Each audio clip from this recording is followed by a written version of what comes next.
Saber si escogemos React o utilizamos Laravel, utilizamos cualquier otro framework actualmente, ya sea de frontend o de backend, es una de las decisiones que hoy en día podrían ser muy difíciles de tomar. No es lo mismo que un framework sea tendencia o sea popular actualmente a que realmente se esté utilizando. Entonces, aquí les comparto algunos consejos que deberíamos revisar antes de tomar la decisión de elegir un framework para nuestro siguiente proyecto.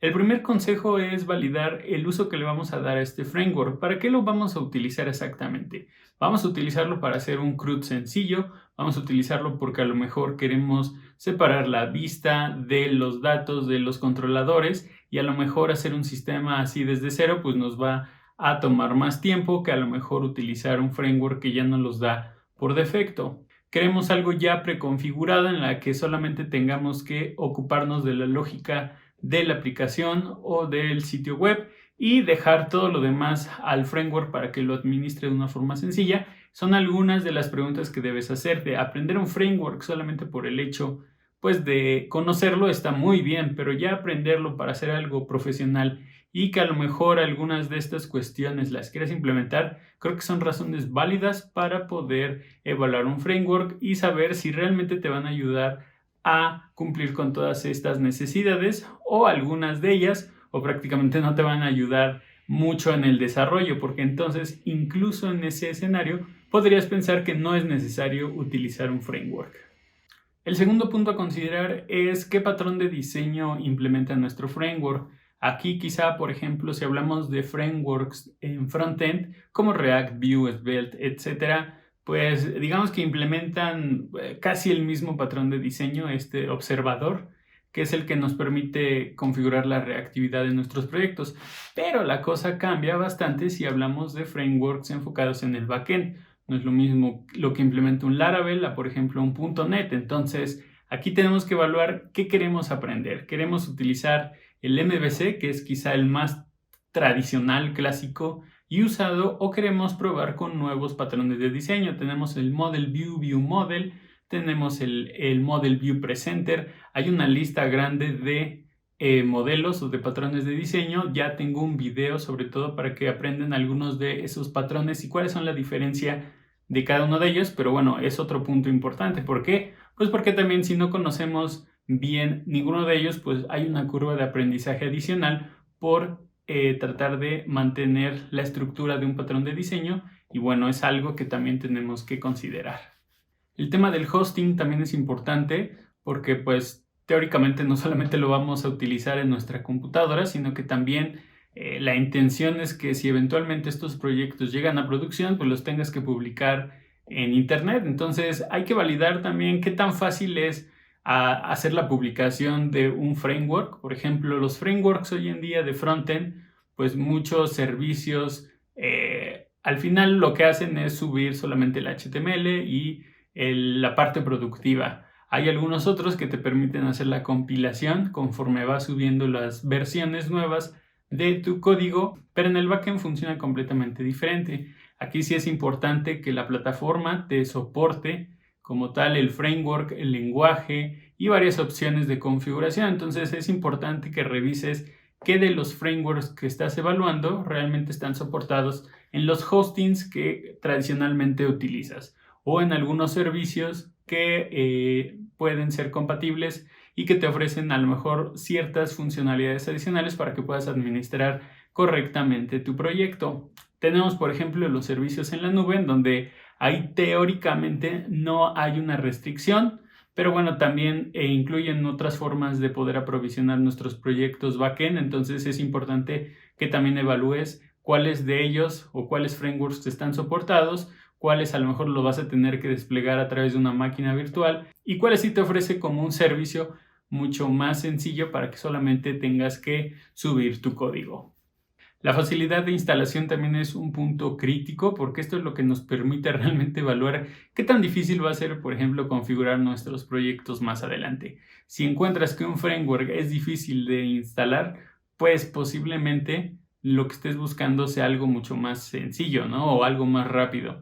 muchos frameworks, digamos, no te ofrecen esa facilidad de poder hacer una instalación rápida o de generar un proyecto rápido. Entonces, quizá ahí tengas también que evaluar la necesidad que tengas. ¿Qué tan rápido necesitas ya tener un proyecto configurado hoy para poder desplegarlo mañana? ¿Qué tanto puedes invertir en leer la documentación para saber cómo configurar tu framework, configurar tus proyectos, aunque sea un poco más difícil para saber las ventajas que tiene el hacerlo así? Son dos formas diferentes de verlo. No quiere decir que porque sea un poco más difícil de instalar nuestro framework o de configurar un proyecto, necesariamente es malo. Hay frameworks que, pues por la facilidad que tienen, pues no te ofrecen muchas configuraciones y, pues digamos, estás atado a lo que te ofrece el framework por defecto. Y hay otros que sí te dan toda la libertad de poder configurarlo como tú quieras para que funcionen tus proyectos a tu forma de trabajar. Entonces, pues son dos formas diferentes de ver este tema de la instalación y configuración. Aquí viene un tema interesante. Aquí le llamamos la curva de aprendizaje. Generalmente le llamamos así a el tiempo que tomamos en aprender algo para poder utilizarlo de una forma natural o de una forma fluida. Entonces, a nivel de frameworks, pues sí, todos los frameworks ofrecen una curva de aprendizaje. Podrías decir que Laravel o Cake PHP, pues para ambos necesitas conocer PHP, pero la realidad es que más allá de conocer PHP, pues necesitas conocer algunos otros conceptos propios de los frameworks actuales que quizá no lo tengas en el radar. Quizá si quieres aprender React o Vue o Svelte, pues lo más fácil es detectar que necesitas aprender primero JavaScript. Hay quien dice que no necesitas aprender primero JavaScript y lo puedes aprender sobre la marcha, pues también es totalmente válido. La curva de aprendizaje es totalmente diferente entre personas y pues tú también tendrías que ver qué tanto necesitas aprender antes, digamos, de ya configurar y manejar un proyecto de una forma fluida. ¿Por qué? Porque si no, entonces vas a estar continuamente buscando en internet cómo hacer tal cosa, cómo hacer tal actividad, cómo ejecutar tal consulta, etcétera. Muchos de los frameworks ofrecen lo que le llamamos la librería central, ¿no? O digamos las APIs o las funcionalidades core del framework. Esto incluye, por ejemplo, solicitudes AJAX, autenticación, autorización, todo tema de seguridad, de validación de datos, caché, mapeo de URLs o rutas, como comúnmente le llamamos. Todas estas funcionalidades casi por lo general ya vienen en muchos frameworks. En algunos otros tienes que instalar algunos módulos adicionales para completar esas funcionalidades. Aquí lo interesante es que tú veas cuáles ya te lo ofrecen de una forma sencilla y cuáles, pues, de nuevo, tienes que aprovechar o tener tiempo para configurarlos y para que queden a la medida de tus necesidades. Esto es importante porque no todos los frameworks te van a ofrecer todas las características que vayas a necesitar. Entonces, sí es importante que cuando evalúes un framework sepas qué es lo que ya te ofrece por defecto o por caja y qué es lo que vas a tener, uno, que configurar de forma custom desde el principio, o vas a tener que utilizar algunos plugins, extensiones para completar dicha funcionalidad. Sobre todo aquellos frameworks backend ya vienen integrados con algún ORM. ¿Qué es un ORM? Es un Object Relational Mapping. Es básicamente una forma en la que podemos hacer la asociación de nuestras clases con las tablas o nuestras bases de datos. ¿Cuál es el tema con los ORMs? Uno, que pues a muchos les gusta mucho usarlo, a otros no. Entonces, aquí es importante saber si tu framework de backend específicamente tiene compatibilidad con algún ORM que tú estés más acostumbrado a utilizar, si solamente está casado con uno, o si, por ejemplo, te puede dar la libertad de evitar usarlo. Entonces, son opciones también, pues porque si no estás acostumbrado a los ORM, a pesar de que te ayudan en muchas situaciones, pues lo más probable es que si no estás acostumbrado, igual tenemos que regresarnos al tema de la curva de aprendizaje. Y si ya lo estás utilizando en algún otro framework o lenguaje y quisieras reutilizarlo en este nuevo framework, pues plantéate e investiga si es posible hacerlo. Si no, pues digamos que es un gasto innecesario el tener que aprender un nuevo ORM cuando ya estés utilizando uno existente en otro lenguaje con otro framework. El unit testing quizá no es algo de lo que usemos mucho de forma frecuente, pero es importante saber si los frameworks que ya te incluyen la capacidad de hacer unit testing o pruebas de unidad y todo lo relacionado a pruebas en general de tu código. La mayoría podría decirte que sí, o si no hay algunas otras librerías o frameworks adicionales que son específicamente para hacer testing. Entonces, también es algo a evaluar, sobre todo si tú te enfocas más en la parte de testing y no en la de desarrollo, pues para que haya una integración completa de todo el ciclo de desarrollo y no solamente te quedes en la parte del código. Aquí viene algo interesante y es la documentación. Muchas veces, pues accedemos a lugares, por ejemplo en YouTube o algunos tutoriales de algunos blogs, para poder empezar a hacer nuestros primeros proyectos, configurarlos y tener un poco de teoría sobre cómo trabaja un framework. La realidad es que si hacemos eso es porque la propia documentación oficial de ese framework pues, es muy mala. Es decir, cuando tenemos que revisar fuentes externas para documentarnos y no usamos la documentación oficial, pues es porque esa documentación la verdad es que no está muy bien hecha. Entonces, también yo creo que es importante e impacta mucho el que los frameworks tengan una documentación limpia, entendible, actualizable y sobre todo que esté también orientada parte de ella a aquellos que apenas inician con el desarrollo de ese framework. Si no, pues a lo mejor no es como que te vayas a decidir por utilizar uno u otro basado en la documentación, pero sí te puede llegar a pegar en términos de tiempo, pues porque algo que podrías buscar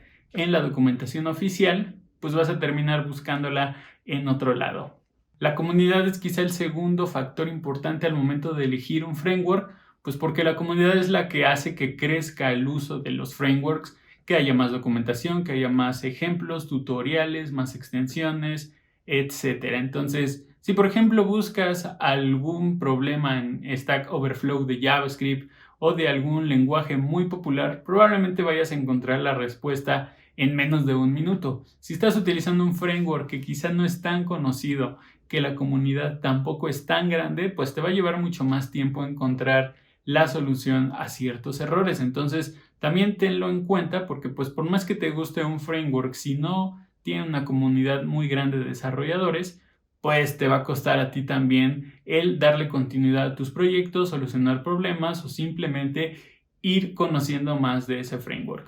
Si un framework tarda mucho tiempo en actualizarse, a lo mejor más de un año, 2 años, que no recibe frecuentemente actualizaciones de seguridad, pues ahí quizá llegue un foco rojo que atender, porque si este framework lo desarrollas para alguna aplicación crítica en un negocio, pues estás empezando a añadirle riesgo innecesario, pues porque si se detecta más adelante que hay algún problema, un hueco de seguridad o algo que está fallando a nivel de memoria, pues las probabilidades de que se actualice ese código del framework pues van a ser muy bajas. Entonces, quizá termines optando por un framework que tenga más actualizaciones, que se documente más y que la comunidad también apoye mucho en la detección de mejoras o de posibles huecos de seguridad.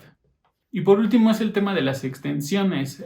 Quizá cuando iniciamos con un framework y ya vemos que nos incluye muchas funcionalidades de caja, pues no vemos la necesidad de integrar otro tipo de extensiones o plugins. Yo te pongo el ejemplo de un sistema de pago. Fíjate que tienes que hacer una tienda y tienes que conectarte, no sé, a un PayPal o a cualquier otro servicio de pagos en Internet. Si tú estás utilizando Laravel, por ejemplo, probablemente ya hay un servicio, un plugin o varias extensiones que hacen la integración para que solamente tú incluyas esa extensión en tu proyecto, mandes a llamar unas cuantas líneas de código y listo. Probablemente si estamos hablando de un framework no tan conocido, no tan usado o que la comunidad tampoco es tan grande, va a ser más difícil encontrar uno, esas librerías, dos, facilidad para poder integrarlo y tres, documentación para saber cómo configurarlo si llegas a tener algún problema o cómo solucionar algunos temas de funcionalidad si es que a la primera no funciona de la forma que esperas. Entonces, digamos que las extensiones nos ayudan, pues sí, a añadir más funcionalidades, pero muchos optan utilizar frameworks que tienen extensiones, digamos, fáciles de configurar y de usar, a aquellas extensiones en donde sí tienes que invertir todavía tiempo adicional en configurarlas, en aprender a cómo se mandan a llamar desde el código, en resolver problemas, etc. Y es así como llegamos al final de este video, developers. Me gustaría saber su opinión. ¿Cuáles son los factores que toman en cuenta al momento de decidir crear un proyecto en un determinado framework? ¿Ya lo tienen o simplemente porque han trabajado en alguno anteriormente es como deciden seguir trabajando con él? ¿Qué métricas evalúan ustedes pues para tomar la decisión de poder trabajar con uno nuevo? Si les gustó este video, los invito a que me regalen un like, que se suscriban al canal, activen la campanita de notificaciones para seguir recibiendo videos como este. También los invito al canal de Discord. Les voy a dejar la URL aquí en la descripción del canal para que se puedan unir a la comunidad y ahí posteen algunas dudas de código de las diferentes plataformas o tecnologías web que vemos en el canal. Y bueno, developers, si no hay nada más, entonces nos vemos la próxima.